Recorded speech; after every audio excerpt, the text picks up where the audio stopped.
America Israel विरुद्ध Iran युद्धाचा आजचा 13वा दिवस. अजूनही संघर्षाची तीव्रता कमी होण्याची चिन्ह नाहीत. अमेरिकेकडून इराणच्या जवळपास पराभवाचा दावा, मात्र इराण काही थांबेना.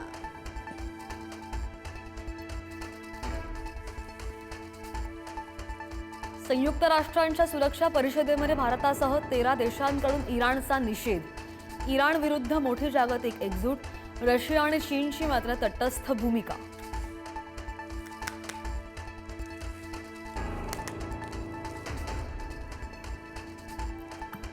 पंतप्रधान नरेंद्र मोदी यांची इराणचे अध्यक्ष डॉक्टर मसूद पेझेश्कियान यांच्याशी फोनवरून चर्चा. इराणमध्ये झालेल्या नुकसानाबाबत व्यक्त केली चिंता, तर भारत शांतता आणि संवादाच्या बाजूने, मोदींचं प्रतिपादन.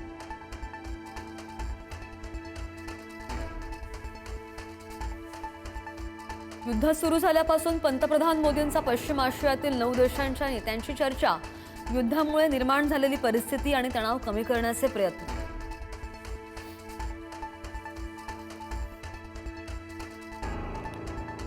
अमेरिकेचे राष्ट्राध्यक्ष डोनाल्ड ट्रम्प यांच्याकडून विजयाचा दावा. युद्धाच्या पहिल्या 1 तासातच उद्देश साध्य झाला होता.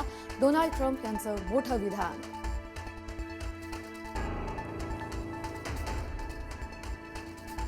इराणचे सर्वोच्च नेते मोज्तबा खामेनेई यांचा अमेरिकेला इशारा. अमेरिकेच्या लष्करी तळांवर हल्ले सुरूच ठेवणार, प्रत्येक मृत्यूचा बदला घेणार, इराणचा थेट इशारा.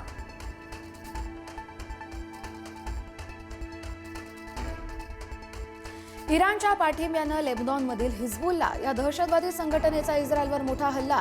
मध्य इस्रायलला लक्ष्य करत सुमारे 200 रॉकेट्स आणि 20 ड्रोनही डागले.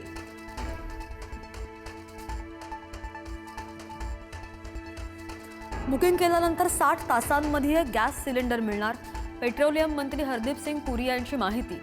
भारतात पेट्रोल, डिझेल आणि LPG गॅसचा पुरवठा सुरळीत सुरू. हरदीप सिंग पुरी यांची संसदेत माहिती.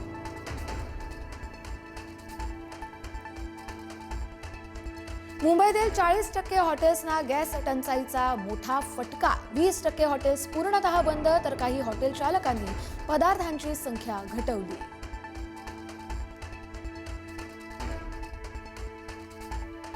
औद्योगिक क्षेत्रामधील ग्राहकांच्या गॅस पुरवठ्यामध्ये 20% कपात. खत कारखान्यांमध्ये सुद्धा 30% गॅस कपात. युद्धकालीन आणि काटकसरीचा उपाय म्हणून पेट्रोलियम मंत्रालयाचा निर्णय. शिकूया AI ची क्रांती. चला करूया MSCIT.